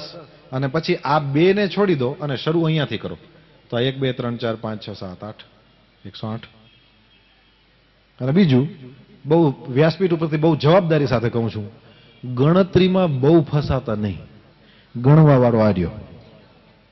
આપણે જેટલા લીધા નહીં હોય ને એટલાય આપણે તો આમ આંગળી ફેરવી નાખશું, પણ એ બરાબર ગણશે કે તારી આંગળી લસરી ગઈ હતી, મારી નહીં લસરે. એટલે ગણતરીમાં બહુ પડતા નહીં. પ્રેમથી હરિનું નામ લો સાહેબ. દ્રૌપદી એક જ વાર બોલી, હે ગોવિંદ દ્વારકા વાળા બચાવ, મારી ઇજ્જત લૂંટાઈ રહી છે. અને એક જ વાર બોલીને આવી ગયો. તે કઈ દ્રૌપદી ટીલું લઈને નહોતી આવી, પણ એટલા પ્રેમથી બોલી હતી, એવી શરણાગતિથી બોલી હતી, એટલી બધી આર્દ્ર થઈને બોલી હતી કે ભગવાને ધક્કો ખાધો. ઓલા ગજેન્દ્ર હાથીનો પગ કચકચાવીને મગરે પકડ્યો, એવે સમયે હે નારાયણ બચાવ, મારા બાપ મરી જાઈશ, એક જ વખત બોલ્યો અને ભગવાન વૈકુંઠમાંથી ધક્કો ખાધો. એની પાછળ કારણ છે, એ એટલા આર્ત ભાવથી બોલ્યો હતો. તે ગજેન્દ્રએ ટીલું લઈને નહોતો આવ્યો, કોઈ સ્પેશિયલ નહોતો. મને બહુ ગમ્યું, આ મંદિરમાં અંદર લખેલું છે, વીઆઈપી દર્શન કી કોઈ વ્યવસ્થા નહીં હૈ. આઈ લવ ઇટ. આપણા ધર્મની અંદર આમ જ હોવું જોઈએ. પછી તો અંદર કંઈ હોય તો રામ રામ. પણ મને આવા બોર્ડ મને બહુ ગમે. એનાથી શું થાય કે કોઈ ભોળા માણસો ફસાય નહીં. બધા માટે છે દરબાર સાહેબ. ગમે એટલા ધક્કા ખાવાની તૈયારી રાખવાની બસ, બાકી તમે તમારે હાલો. મારવાના નહીં ધક્કા, પણ ખાવાના. ઘણા એને શોખ આવે. જોઉં ને ગરમી ચડી જાય હમણાં, શિયાળામાં આવે તો હારા ઈ કરે, ઈ નહીં કરવાનું. તો પ્રેમને વશ થાય છે શ્રી હરિ. બસ આપણે તો આટલી વાત કરવી છે. તો એટીએમ ની વાત કરતો હતો હું તમને. એની ટાઈમ જ્યારે ઠાકોરજી કરાવે, જેમ કરાવે એ પ્રમાણે થોડું થોડું રૂપિયા ભેગા કરો. અહીંયાની પંચાયત કરવી નહીં. તો છોકરાઓ જે કોઈ હોય સાંભળતા હોય, ઓલી બાજુ બેઠા હોય, તો એ તમારા મમ્મીઓને, પપ્પાઓને, સાસુઓને, સસરાઓને, જે કોઈ હોય બધાને હેરાન કરો. આ છે હું આવડી મોટી કેમ ચાદર ઓઢાડે છે, કેટલું કઈ દેખાય, એટલે તમને સમજાવશે કે આ ચાદર નથી. પ્રશ્ન થાય તો કૃષ્ણની નજીક જવાય, પણ આપણે એમને મુંડી હલાવી રાખીએ છીએ ને એટલે પ્રશ્ન નથી થતા, અને પ્રશ્ન નથી થતા એટલે કૃષ્ણ સુધી જવાતું નથી. સવાલ થવો જોઈએ, આપણે આ બધું કરીએ તો છીએ, પણ કેવી રીતના, આની પાછળ પ્રમાણ શું છે? કહે છે પ્રમાણ એ છે, સાક્ષાત સૂર્યનારાયણે આજ્ઞા કરી છે, ગોકર્ણ તારા ભાઈની મુક્તિ કદાચ 100 વખત ગયા શ્રાદ્ધ કરવાથી પણ ભલે ન થાય, પણ ભાગવતની કથા તું એની પાછળ બેસાડ, એની મુક્તિ થશે. ગોકર્ણજી પછી તો એમાં કંઈ ઘટે જ નહીં ને. રસોઈયાને જમવાનું કયો તો એ તો તરત બનાવે. એમ અમારે બ્રાહ્મણોને કંઈ વિધિ કરવાની હોય એટલે અમે મુહૂર્તની બહુ ચિંતા ના કરીએ, તરત જ કરીએ, કારણ કે આપણે કોઈ બોલાવવા તો જવાના નથી. કડિયાને પોતાને મકાન બનાવવું હોય તો એ થોડો કઈ મુહૂર્ત જોવે, તો તરત સ્ટાર્ટ કરે. તુરંત ગોકર્ણજી મહારાજે અષાઢ મહિનાની સુદ નોમથી ભાગવતની સપ્તાહનો પ્રારંભ કર્યો છે. એક સંપૂર્ણ ભાગવત સપ્તાહ પૂરી થઈ, અને એની અંદર કહે છે જેવી કથા શરૂ થઈ ત્યારે ધુંધુકારી આવ્યો છે, અને આજુબાજુ નજર કરે કે મારે બેસવું ક્યાં, કારણ કે પ્રેત હતો અને હવાના રૂપમાં હતો. ભાઈ તમારું ઘડિયાળમાં ધ્યાન જાય છે કે હું પૂરું કરું કે ચાલુ રાખું? 7 વાગે. હા, ઘડિયાળમાં બહુ ધ્યાન નથી જતું ને? ભૂખ લાગી? હા, કે જો આ તો પ્રાઇવેટ છે, મને તમે કહો તો હું તમને જય જય શ્રી રાધે ચાલુ રાખું ને? હા, પણ તમારી આ ઉદારતાનો હું દુરુપયોગ નહીં કરું, એટલી તમને હું આશ્વાસન આપું. તો હું શું કહેતો હતો? હે, હવાના રૂપમાં રહેલો એ પ્રેત એને જોયું કે હું બેસું ક્યાં, કારણ કે હવાનું ઝોંકું આવે, આમ જોરથી હવા આવે તો ઉડી જાય, સાંભળે કેમ? એટલે એને જોયું કે ગોકર્ણને બેસવામાં આવે આવી રીતના કંઈ બે ટેબલ એમ કે ત્યારે એ તો કંઈ હતું નહીં, એટલે વાંસળાથી વ્યાસપીઠ બનાવેલી. અને એણે વિચાર કર્યો કે વાંસ પોલો છે, એની અંદર ઘૂસી જાઉં તો ઉડી ના જાઉં, અને એકદમ નજીક બેસીને સંભળાય ખરું. આ ફોટા આપણે રાખીએ છીએ ને એની પાછળ કારણ આ છે. એના એ શરીરને આપણે યાદ કરીએ છીએ ને, બાકી તો અનેક શરીર લીધા છે બધાએ, પણ આપણે આમને આ શરીરને યાદ કરીએ છીએ કે તમે આ શરીરમાં હતા, એમને અમે ભાગવતની કથા, કારણ કે અમારું એની સાથે બ્લડ રિલેશન છે. ધુંધુકારી બેઠો અને અંદર પોલો વાંસ એટલે અંદર બેસી ગયો અને કથાનું શ્રવણ કર્યું. કહે છે પહેલે દિવસે સાંજે કથા પૂરી થઈ અને વાંસની ગાંઠ ફાટી ગઈ. બીજે દિવસે બીજી ગાંઠ ફાટી ગઈ. 7 ગાંઠ વાળો એ વાંસ 7 ગાંઠ ફાટી ગઈ. અંદરથી વિષ્ણુ ભગવાન જેવું સ્વરૂપ હોય એવો ધુંધુકારી બહાર નીકળ્યો, ભાગવતની કથાનું શ્રવણ કરવા માત્રથી. હવે તમે વિચાર કરો છો, એમ પ્રેત હશે એટલે આમ ઓલા શિંગડા હોય અને કાળો કાળો હશે, ફલાણું ઢીકણું, જે રીતના આપણે કાર્ટૂનની સિરીઝમાં જોઈએ છે એમ.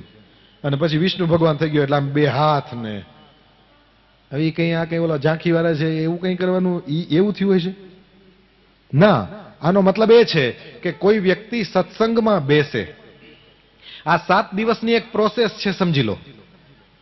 અરે 7 દિવસને છોડો, આમાં પહેલે દિવસે એક ગાંઠ ફાટે છે, તમે ખુદ અહીંયા બેઠા છો, તમે 1-1.5 કલાકથી જેટલી કલાકથી તમે સત્સંગ તમે અહીંયા આવ્યા હતા ત્યારે જુદા હતા, ગેરંટી આપી શકાય એમ છે અહીંયાથી તમે ઊભા થઈને જશો ત્યારે તમે જુદા હશો. Yes or not? મારી કથામાં હું તમને પહેલે દિવસે જ છૂટ આપી દઉં. તમને એવું કંઈ પણ લાગે ને કે આ ગડબડ ગોટો પ્રભુ મોટો કરે છે, અથવા તો કંઈક ફોસલાવે છે, અથવા તો જે કંઈ વાત હોય જ નહીં એવી બે સિર પેર કી કંઈ વાત કંઈ પણ લાગે એટલે હાથ ઊંચો કરીને સ્પષ્ટ કહેજો કે ભાઈ આ નો સમજાણું, આ આવું કંઈ હોય નહીં, તમે ખોટું બોલો છો, મને કહેજો.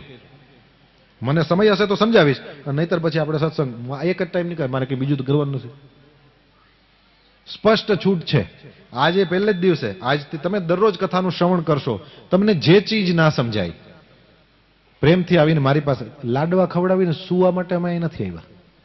તમને અમારી ફરજ છે, તમને જે વસ્તુ ન સમજાય ગુરુના ચરણમાં બેસીને થોડુંક ભણવાનો મોકો મળ્યો છે સાહેબ. અમારી અંદર જે કંઈ છે, અમારા દિલમાં એમ છે અમે બધું તમને કહી દઈએ, પણ ઘડિયાળમાં નજર જાય એટલે પછી વળી પાછું ભાગવું પડે. પણ તમને જે ચીજ ન સમજાણી હોય પ્રેમથી આવો અને પ્રેમથી પૂછો. ફરીથી કહી દઉં, લાડવા ખાઈને સૂઈ જવા માટે અમે આવ્યા નથી. ઉપર બેઠા છીએ, અમારી ફરજને સમજીએ છીએ. તમને જે ચીજ આપણા ધર્મની ન સમજાય પ્રેમથી પૂછો. અને હું કઈ મારી જાતને ઓથોરિટી માનતો નથી, હું તમને સ્પષ્ટ કહી દઉં, બધી વાત છે. મને કદાચ જવાબ નહીં આવડે તો હું તમને ના પાડી દઈશ કે એ બીજાને પૂછજો, મને નથી ખબર. પણ ખબર હશે તો કહી તો શકીશ. પણ આપણે પૂછતા જ નથી ને એટલે ગડબડ થાય છે. તો કંઈ ન સમજાય તો પ્રેમથી પૂછજો. બસ આ મારે તો આટલું જ કહેવું છે. તો ધુંધુકારી છે કંઈ એવું નહીં કે પેલા કોઈ આમ શિંગડાવાળો રાક્ષસ હશે ને પછી વિષ્ણુ ભગવાન, ના એવું નહીં. પણ આ એક પ્રોસેસ છે અને આની અંદરથી આપણે નીકળીએ. સત્સંગની અંદર આપણે જ્યારે જ્યારે જઈને બેસીએ છીએ એવે સમયે આપણી અંદરથી કોઈ એવી નેગેટિવ બાબતો છે જે દૂર થાય છે, કંઈક એવી પોઝિટિવિટી છે આપણી અંદર આવે છે. મારો ને તમારો જેવો ધર્મ છે આવો કોઈનો ધર્મ છે જ નહીં. આપણે જે સંપ્રદાયની અંદર છીએ આના જેવો શ્રેષ્ઠ સંપ્રદાય વિશ્વમાં કોઈ નથી. આપણે જે ઈષ્ટદેવની સેવા પૂજા કરીએ છીએ, ભરોસો માનજો આના જેવો દેવ કોઈ થયો નથી, કોઈ થશે નહીં. જે મંત્રનો તમે જપ કરો છો એના જેવો શ્રેષ્ઠ મંત્ર જગતમાં બીજો કોઈ નથી. તમારા જે ગુરુ છે એના જેવા શ્રેષ્ઠ ગુરુ જગતમાં બીજા કોઈ નથી. તમે જે સેવા પદ્ધતિ અપનાવી છે એના જેવી શ્રેષ્ઠ સેવા પદ્ધતિ બીજી કોઈ નથી. પણ અંદરથી આત્મવિશ્વાસ જગાડો. આ તો એવું છે, પાપ કરતા હોય એને ભરોસો બહુ હોય કે મને નહીં પકડે કોઈ. અને જે પુણ્ય કરતા હોય એ માળા ફેરવતા ફેરવતા એમ થયો કે આપણે આ શ્રી કૃષ્ણ શરણમાં કરીએ પણ કંઈક એવું હશે તો ખરું ને, આ ક્યાંક નકામું ન જાય. ભરોસો નથી માણસને. જેને પાપ કરે છે ને ભરોસો છે તો આપણે તો કંઈક સારું કામ કરીએ છીએ. સારો પ્રસંગ હોય લોકો બીતા હોય કે આ બધું હરખું થઈ જાય ને તો લે, પણ આમ શું કામ કરે છે લા? શ્રીનાથજીના ખંભે મૂકી દે ને તું શું કામ છે? કરવા વાળા આપણે થોડા છીએ. ભગવાન શ્રી હરિ. હું જ તમને સામેથી કરું. કૃષ્ણ ભગવાને તો ગોવર્ધન આમ ઉપાડ્યો હતો ને. હા ના તો કયો કે ભૂખ લાગીશ. આમ ઉપાડ્યો હતો ને. શ્રીજી બાબાનું સ્વરૂપ આમ છે. લે હવે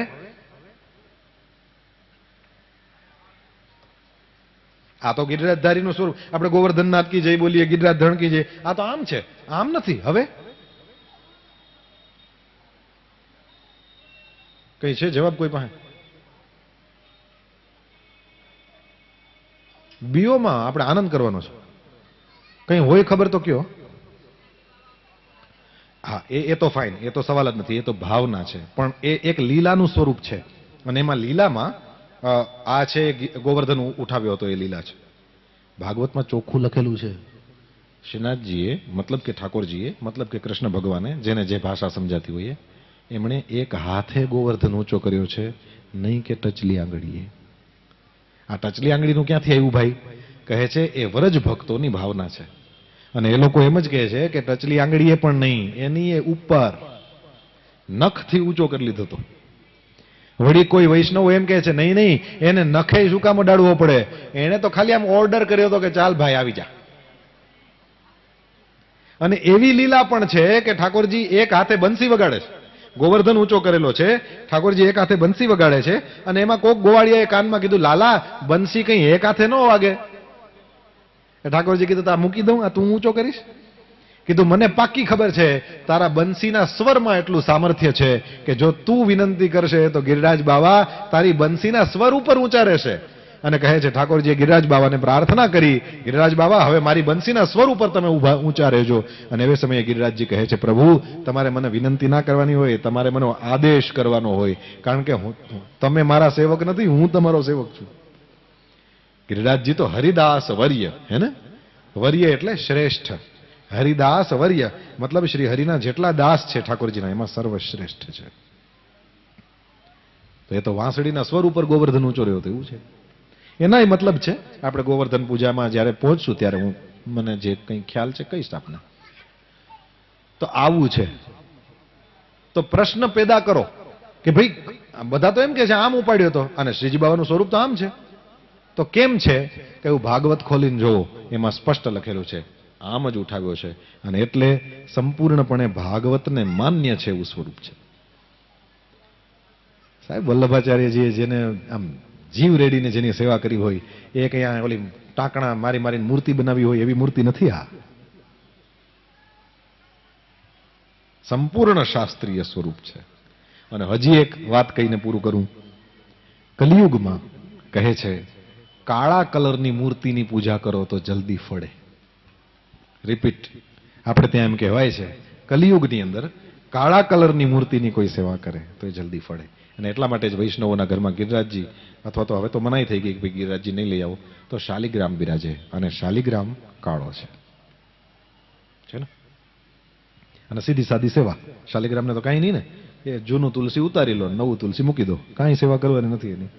પછી કોઈ સ્નાન કરાવે, સરસ. સ્નાન કરીને કોઈ તિલક કરે, હજી સરસ. સ્નાન કરીને તુલસી તો ચડાવે, પણ કોઈ ફૂલ ચડાવે, હજી વધારે સરસ. પણ બધું જરૂરી નથી, ખાલી તુલસીજી ચડાવો તોય ચાલે. તો આ મૂર્તિ પણ, આ જે સ્વરૂપ છે પણ શ્યામ સ્વરૂપ છે. તો પ્રશ્નો કરો, એ કરવાથી ફાયદો થશે, એ કરવાથી ફાયદો થશે.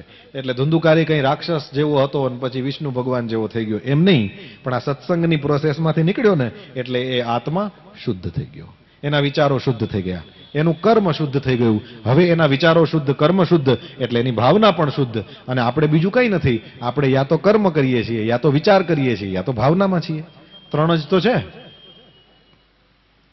ધુંધુકારીની મુક્તિ થઈ. પછી તો ભાગવતની સપ્તાહ કેમ બેસાડવી એની વિધિ પણ બતાવેલી છે. શ્રી નારદજીએ સનતકુમારોની સામે બેસીને ગંગાના કિનારે કથાનું શ્રવણ કર્યું છે. આ ગોકર્ણજીએ પોતાના ગામની અંદર બેસીને શ્રવણ કરાવ્યું છે. ધુંધુકારીની મુક્તિ થઈ અને ભગવાનનું વિમાન લેવા આવ્યું ત્યારે ગોકર્ણજીએ કીધું કે કથા આખા ગામે સાંભળી છે, કેમ માત્ર મારા ભાઈને એકલાને લઈ જાઓ છો? બહુ સરસ જવાબ આપ્યો. વિષ્ણુ ભગવાનના દૂતો એમ કહે છે, ગોકર્ણજી એટલા માટે તમારા ભાઈને લઈ જઈએ છીએ કે બીજા બધા લોકો સાંભળતા હતા તો ખરા, પણ આ ધુંધુકારી સાંભળીને પછી જ્યારે પોતાના સ્થાનમાં જતો હતો ત્યારે આજે કથામાં શું આવ્યું હતું, એવી કઈ બાબત હતી જે મને કામ લાગે એવી હતી, એવી કઈ બાબત હતી જે મારા મગજમાં પણ ઉતરતી હતી, એવી કઈ બાબત હતી જે મને મારા પ્રમાણે, મારા મનને ગમે એવી છે, હું પણ કરી શકું એવી છે, એના ઉપર ધુંધુકારી વિચાર કરતો હતો. આ તમે સાંભળો છો ને, એ શરૂઆત છે. કથા સાંભળીને પૂરી નથી થઈ જતી. આ પહેલું સ્ટેપ છે. સાંભળી લીધા પછી એના ઉપર વિચાર કરવાનો કે એવી કઈ બાબત છે જે મને કામ લાગે એવી છે. તો કદાચ તમે એમ કહો કે ભાઈ અહીંયા અમે દર્શન કરવામાં અને બીજી બધી બાબતોમાં આપણી પાસે ટાઈમ જ નથી. આ તમે 3 કલાક બોલો, 4 કલાક બોલો, હવે આજે શું આવ્યું ને મને શું કામનું ને એ બધો વિચાર કરવાનો તો ટાઈમ નથી. ટાઈમ છે. ક્યારે છે? આમ તો અહીંયા તો આખો દી ટાઈમ છે, પણ મુંબઈમાં કથા હોય ને તો પણ ટાઈમ છે. ક્યારે છે ખબર? તમે રાત્રે સુવા જાઓ એ સમયે ઓશી કે માથું મૂકો અને તરત જ નીંદર આવી જાય. એવા સુખી આપણે નથી. એમ કે ને ઓશી કે માથું ઓડાડો નીંદર આવી. હા, ખોટું બોલે. કેટલા વાગ્યા સુધી? તો એક તો મોબાઈલમાં રમતા હોય, પછી આંખો એમ કહે હો કે હવે બસ કર, તઈ મૂકે. બગડાશ ને. યાદ રહે, ઓશી કે માથું મૂકો એટલે તરત કોઈ દિવસ નીંદર આવે નહીં. એ નીંદર આવે અને તમે સુવો છો ત્યારે જ, જ્યારે હવે કંઈ કામ નથી. રાઈટ? હવે કંઈ કામ નથી ત્યારે જ તમે સુવા જાઓ છો ને. અને એ પછી નીંદર આવે ત્યાં સુધીનો જે પીરિયડ છે એ કોઈને 5 મિનિટ, કોઈને 7 મિનિટ, કોઈને 10 મિનિટ, અને અમુક જણા વાલા હગા 2:30 વાગ્યા સુધી પડખા ઘસતા હોય કે હું તો છે પણ કાકી આવતી નથી. પણ યાદ રાખજો, જેને નીંદર નથી આવતી એ લોકો રાજી થાજો, કારણ કે ભગવાનનું નામ જપવાની મજા દિવસના ન આવે, રાતના નીરવ અંધકારની અંદર બધા સૂઈ ગયા હોય એવે સમયે કોકદી પથારીમાં બેસો અને હે હરી કરો, કેવી મજા આવે તમે મને યાદ કરશો. સાધના રાત્રિના સમયે બહુ જ મહત્વ. એટલા માટે થઈને આપણે ત્યાં અમુક રાત્રિનું મહત્વ હે ને. હા, ઉલડવા માટે નથી. નવરાત્રિ છે એ અનુષ્ઠાન કરવા માટે છે. શિવરાત્રિ અનુષ્ઠાન કરવા માટે, શરદ પૂનમની રાત એ અનુષ્ઠાન સાધના કરવા માટે છે. આપણે ત્યાં અમુક રાતનું મહત્વ છે. કરજો. તો એની અંદર એ બેસીને ચિંતન કરતો હતો ધુંધુકારી. એટલા માટે મનન કર્યું ને, અને મનન પછી ત્રીજું સ્ટેપ છે, એનું નામ નિધિધ્યાસન. મતલબ કે મને ને તમને જે ચીજ સમજાણી છે, આપણે એની જરૂર છે, કરવાની જરૂર છે, એને આપણે આપણા જીવનમાં ઉતારવાની નિષ્ઠાપૂર્વકની દાનતવાળી કોશિશ કરીએ, એને કહેવાય નિધિધ્યાસન. શ્રવણ, મનન, નિધિધ્યાસન 3 ચીજ છે. ચલો, હવે તમને કંટાળો આવે છે એટલે હું પૂરું કરું. કંટાળો નથી આવતો? અહીંયા સમય થઈ ગયો છે એટલે પૂરું કહું. તમને એમ થાય કે અમે બગાસા ખાઈએ, એટલે આ ઠંડકમાં બગાસા તો આવે જ રાખશે, અને કથામાં એ તે આવ્યા જ કરે. એટલે હું એનાથી બીશ નહીં. તમે ગમે એવડા મોટા મોટા, ઘણા તો હા એવડા મોટા આમ, પણ વાંધો નહીં, તમે તમારે ચાલુ રાખો. જો હું તો પ્રેમથી છૂટ આપું ભાઈ. આજે પહેલો દિવસ છે ને, અમુક મારે છૂટ આપવાની છે. બ્રિજેશભાઈ થોડીક વાર બેસી જાવ તો તમે, મારે છૂટ આપવાની છે અમુક, પછી બેસી જાઓ. ઘરનું છે એટલે આનંદ કરું. પહેલી વાત, મારી કથામાં, મતલબ કે જ્યાં મારી વ્યાસપીઠ હોય ત્યાં કથામાં એક ખાસ નિયમ છે. હું કે તમે ગમે ત્યારે આવો, છૂટ છે. આ પહેલી છૂટ. 3 વાગે હું આવી જઈશ, પણ તમે આમ માઇક વાગે અને તમને એમ થાય કે મહારાજ આવી ગયા લાગે, પછી તમે આવો તો છૂટ છે. બીજી છૂટ એ છે કે તમને નીચે ગાદલામાં બેસવાની મજા આવે તો તમે નીચે બેસજો, પણ ખાલી ખુરશી જોઈને પગ ન દુખતા હોય તોય ચડી જવાનું મન થાય તો તમે તમારે ખુરશીએ બેસીને પણ કથા સાંભળવાની છૂટ છે. પછી એક મોટી છૂટ છે, ફોન તમારા નથી વાગ્યા આજે કઈ, એટલે નહીં વાગે, પણ કદાચ ભૂલે ચૂકે કોક દી વાગી જાય તો બધાએ એના સામું જોવાનું નહીં, ભૂલથી સાયલન્ટ કરવાનો બાકી રહી ગયો હશે. મારી કથાની લિંક કોઈના મોબાઈલની રિંગ તોડી નાખે એવી નબળી નથી.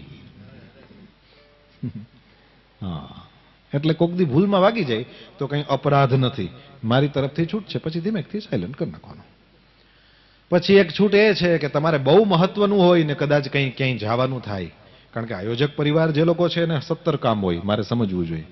એટલે કદાચ ક્યારેય કંઈ ઊભું થઈને જવું પડે એવું હોય, કંઈ બીજું હોય, આપણે તમને સૌને આટલી કલાકો બેસવાની આદત ન હોય, તો કોઈ પણ કામકાજ હોય અતિશય મહત્વનું હોય, તો મારી શરમ રાખતા નહીં, મારી કથામાં પહેલે દિવસથી જ છૂટ છે. તમે પ્રેમથી ઊભા થઈને જજો, તમારું કામ કમ્પ્લીટ કરજો, અને પછી અહીં કથામાં મજા આવે, એમ થાય કે આપણે આમાં કંઈક ઉતરે છે તો આવજો. પછી એક મોટી છૂટ એ છે કે જે નીચે બેઠા હોય કે ખુરશીમાં બેઠા હોય, તમે પગ આમ કરો કે આમ કરો કે ઓલો આમ કરો કે આમ કરો, બધી છૂટ છે. રાઈટ? અહીંયા આમ છાપા લઈ આવો ને મારી સામે બેસીને વાંચતા હો ને એ ન સારું લાગે, એટલે એવી કંઈ છૂટ ન અપાય. બાકી આમ ઘણા લોકો તો આમ નીચે મોબાઈલ રાખે અને પછી આમ ગેમ રમતા હોય. હા તો કથામાં હું કામ બેઠો ભાઈ? એના કરતા શાંતિથી બેસો ને રમો ને ભાઈ.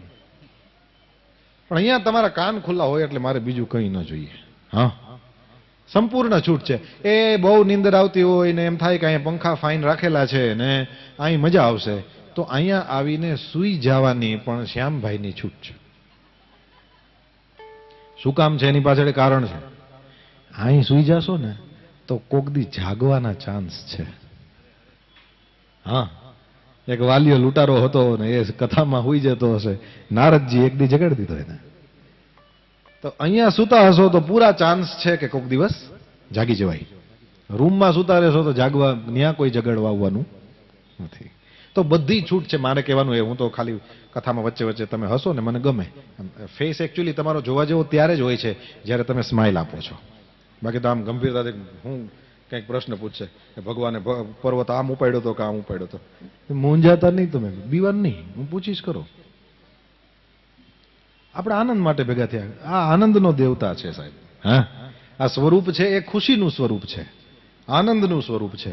એટલે આપણે આનંદથી જ સપ્તાહ કરવાની છે. આમાં કોઈ વિધિમાં કંઈ થઈ જશે ને ઓલું થઈ જશે ને આમ કંઈ નહીં થઈ જાય. આ તમે ફાઇન બંડીને ધોતિયા પહેરીને મારી સામે આવીને બેસી જાઓ, આમ કેસરી ઉપાણા નાખીને પછી તમે જોવો તો ખરા આપણે કેવી સપ્તાહ કરીએ. બરાબર? આપણે આનંદ કરવાનો છે. અને એક વિનંતી છે, કથા પૂરી થાય ત્યારે આપણે આરતી કરીએ છીએ.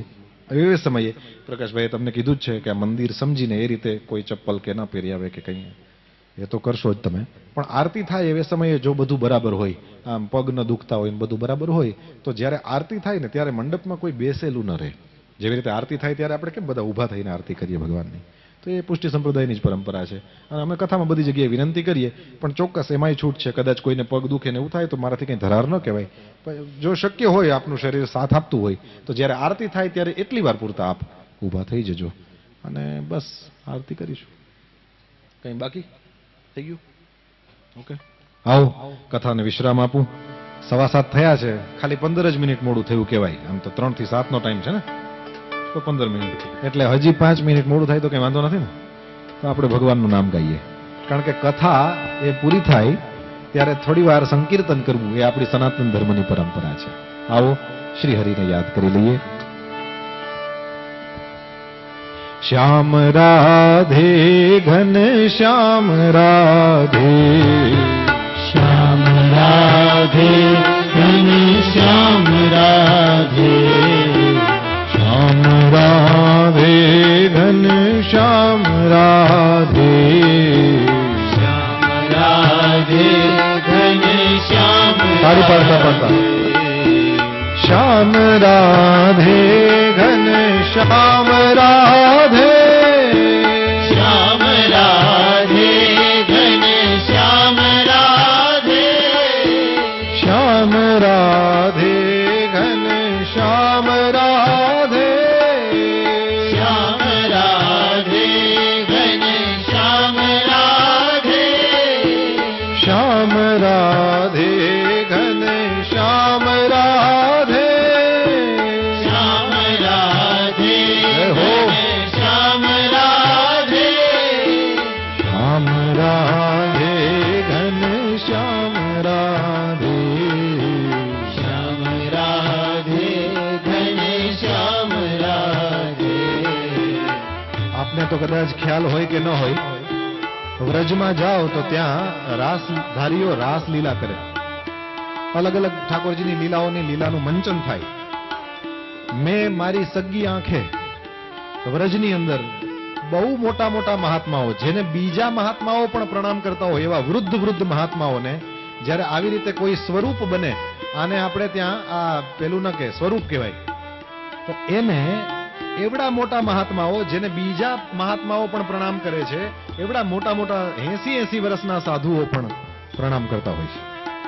એટલે મનથી આ કોઈનો અત્યારે દીકરો નથી, કોઈની દીકરી નથી, કોઈનું કઈ એ નથી, અત્યારે સાક્ષાત ઠાકોરજી પધાર્યા છે એમ સમજીને અને ભગવાનને એનું નામ ગાઈએ તો વાલું લાગે. આવો શ્રી હરિને પ્રસન્ન કરવાની ભાવનાથી ગળું ગમે એવું હોય તમે તમારે ગાઓ. ઠંડે ઠંડે પાણી से नहाना चाहिए, गाना आए या ना आए. श्याम राधे घन श्याम राधे, श्याम राधे घन श्याम राधे, श्याम राधे घन श्याम राधे, श्याम राधे घन श्याम राधे, श्याम राधे घन श्याम राधे, श्याम राधे घन श्याम राधे, श्याम राधे घन श्याम राधे. श्याम गाइए. राधे घन श्याम राधे, श्याम राधे घन श्याम राधे, श्याम राधे घन श्याम राधे, श्याम राधे घन श्याम राधे, श्याम राधे घन श्याम राधे, ओहो श्याम राधे घन श्याम राधे, श्याम राधे घन श्याम राधे, श्याम राधे घन श्याम राधे, श्याम राधे घन श्याम राधे, श्याम राधे घन श्याम राधे, श्याम राधे घन श्याम राधे,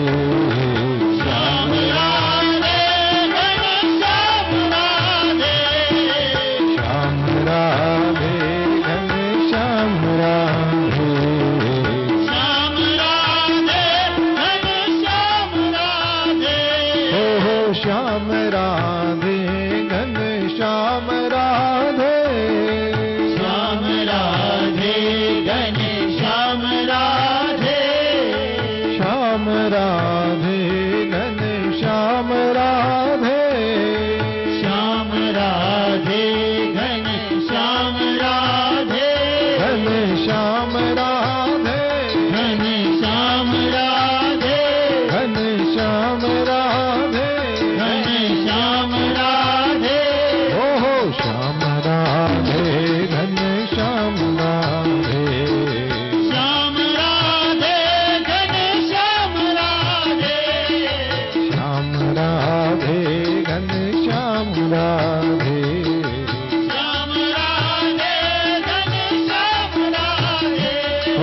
श्याम राधे घन श्याम राधे श्याम राधे घन श्याम राधे ओहो श्याम राधे घन श्याम राधे श्याम राधे घन श्याम राधे घन श्याम राधे घन श्याम राधे घन श्याम राधे घन श्याम राधे ओहो श्याम राधे घन श्याम राधे श्याम राधे घन श्याम राधे श्याम राधे घन श्याम राधे श्याम राधे घन श्याम राधे ओहो श्याम राधे घन श्याम राधे श्याम राधे घन श्याम राधे ओहो श्याम राधे घन श्याम राधे श्याम राधे घन श्याम राधे ओहो श्याम राधे घन श्याम राधे श्याम राधे घन श्याम राधे घन श्याम राधे घन श्याम राधे घन श्याम राधे घन श्याम राधे ओहो श्याम राधे घन श्याम राधे श्याम राधे घन श्याम राधे श्याम राधे घन श्याम राधे श्याम राधे घन श्याम राधे श्याम राधे घन श्याम राधे श्याम राधे घन श्याम राधे घन